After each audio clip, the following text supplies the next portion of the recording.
Assalamualaikum warahmatullahi taala wabarakatuh.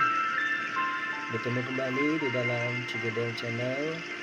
Hari ini kita sambung membincangkan bagaimana Anda menjawab soalan Geografi Kertas 2 SPM bagian E, soalan 1 hingga soalan 5. Soalan ini merupakan soalan yang menjurus kepada soalan kajian peta, di mana soalan yang dikemukakan adalah berdasarkan kepada peta topografi yang dibekalkan.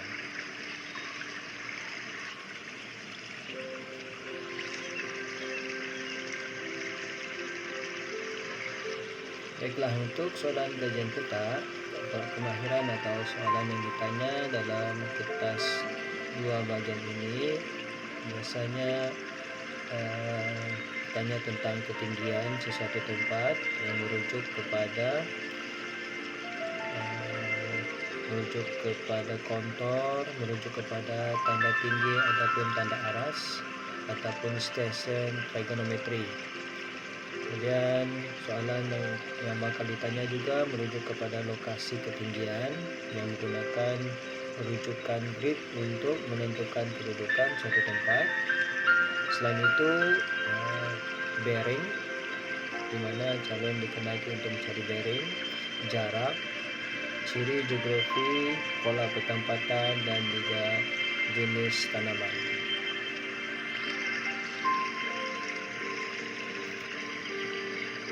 Ini adalah merupakan contoh peta topografi yang selalu ataupun biasa digunakan sebagai rujukan kepada calon, di mana peta ini bebas untuk calon melukis, melakar, menconteng dan sebagainya, kerana peta ini adalah merupakan hak milik kepada calon. Baiklah, kita lihat beberapa contoh soalan yang ditanya berdasarkan peta topografi. Oke, kita lihat soalan yang pertama E. Namakan puncak tertinggi yang terdapat di garisan utaraan 25.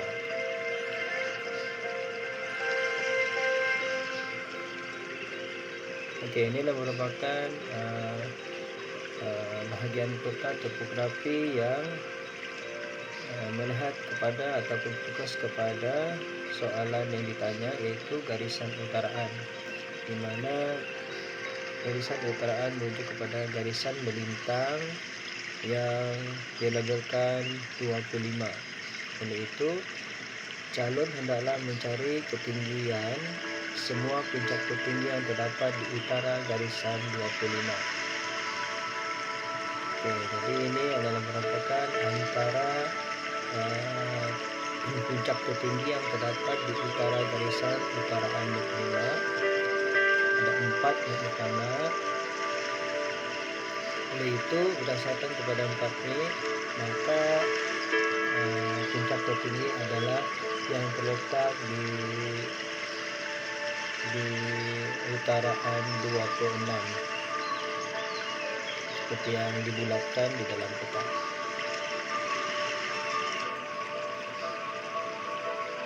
Itu puncak tertinggi adalah Bukit Kecil.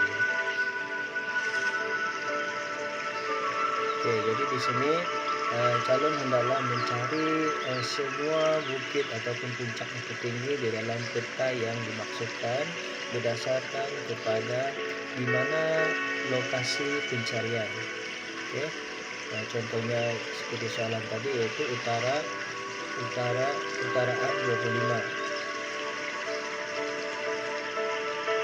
Oke, kita lihat soalan yang kedua, 1B. Berapakah ketinggian puncak tertinggi tersebut? Jadi berdasarkan kepada pencarian calon, kita lihat di sana Bukit Kecil ada ketinggiannya adalah 149 meter.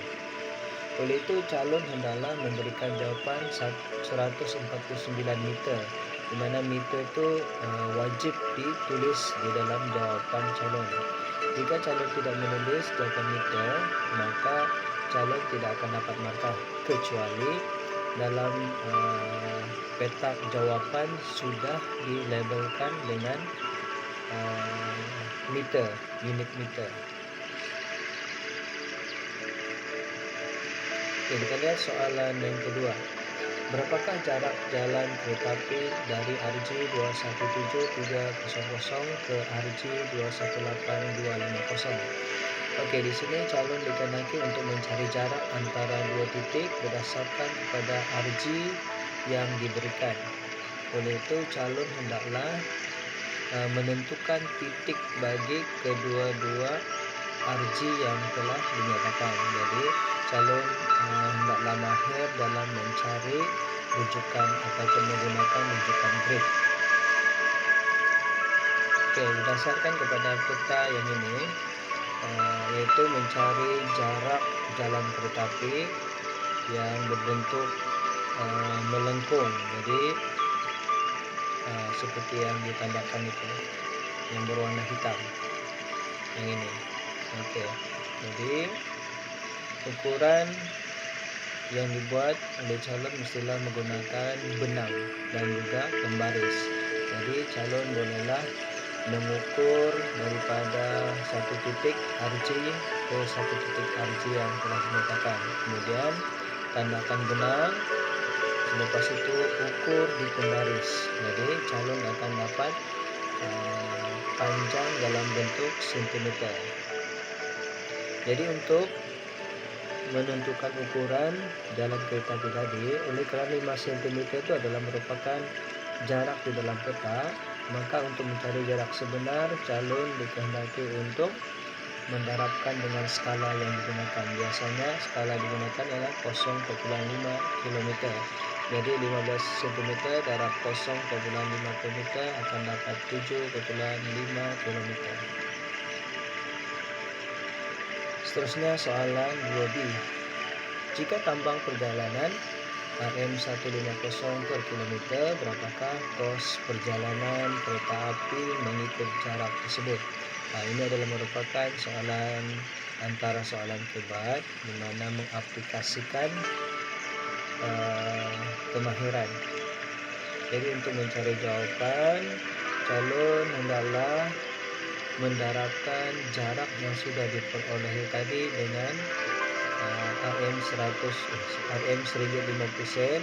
Jadi calon akan dapat RM11.25 untuk jarak yang telah dilalui menggunakan jalan kereta api jika kosnya adalah RM1.50 per kilometer.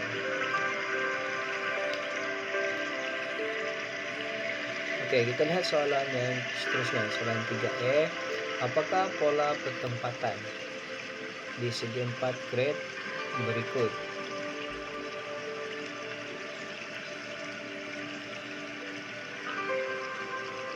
Oke, di sini untuk menjawab soalan ini, calon hendaklah tahu jenis pola pertempatan, di mana pola pertempatan terdapat 4 jenis pola, yaitu pola berselera, pola berjajar, pola berkelompok, dan pola berpusat. Oke, kita lihat peta grid yang dirujuk. Jadi berdasarkan kepada peta grid yang dirujuk daripada peta topografi, jadi pola pertempatan yang dimaksudkan ialah pola pertempatan berpusat.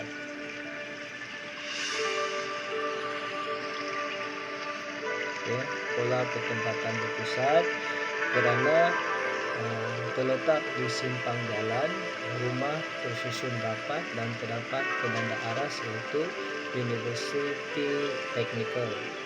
Jadi di sini untuk ciri pola berpusat yang merujuk kepada suatu pertempatan yang dibina yang disusun atur di simpang 3 jalan raya yang mempunyai tanda aras seperti balaraya, sekolah. Kalau di sini soalan di sini dia merujuk kepada University Technical, di mana pola berpusatnya merujuk kepada pertempatan yang padat. Oke, seterusnya kita lihat soalan 4E. Namakan jenis tanaman kontan yang diusahakan.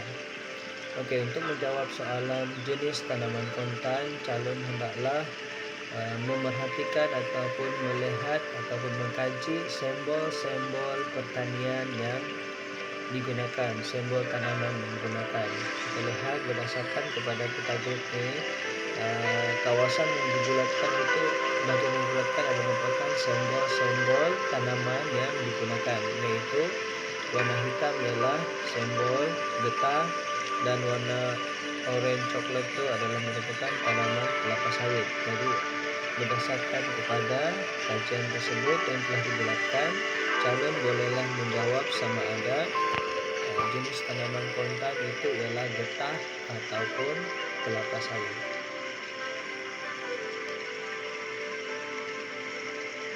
Oke, soalan seterusnya 4B. Jelaskan faktor yang mempengaruhi tanaman tersebut. Oke, jadi di sini calon kena melihat apa yang ada di dalam peta grid yang ditanam dengan tanaman getah ataupun kelapa sawit tersebut. Jadi biasanya calon jawaban untuk soalan ini menjurus terus kepada kawasan peta topografi. Jawaban tidak berada di luar peta.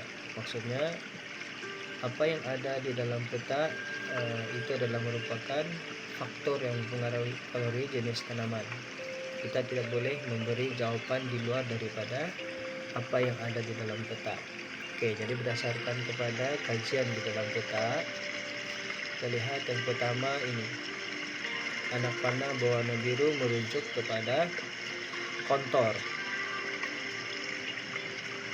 Oke, kemudian yang berwarna oranye merujuk kepada jalan raya. Dan berwarna coklat gelap merujuk kepada kawasan ataupun simbol pertempatan. Dan anak panah yang berwarna hitam merujuk kepada sungai. Oleh itu 4 anak panah yang berlainan warna ini merujuk kepada faktor yang mempengaruhi. Oke, kita lihat jawabannya ialah terdapat tanah pama yang beralun. Tanah yang beralun itu merujuk kepada kawasan berkontor. Kedua, terdapat jalan raya ataupun pengangkutan. Ketiga, terdapat sistem pengairan yang baik merujuk kepada sungai yang dilabelkan berwarna hitam. Dan satu lagi jawaban yang tertinggal di situ ialah apabila ada simbol pertempatan. Oleh itu faktornya ialah terdapatnya buruh ataupun pekerja. Oke, kita lihat soalan yang seterusnya 5E. Apakah kepentingan ciri fisikal di dalam peta? Oke, kepentingan ciri fisikal di dalam peta grid. Untuk ini calon mesti mengenal pasti apakah ciri fisikal yang dimaksudkan ataupun yang diminta oleh soalan. Berdasarkan kepada peta grid, maka ciri fisikalnya ialah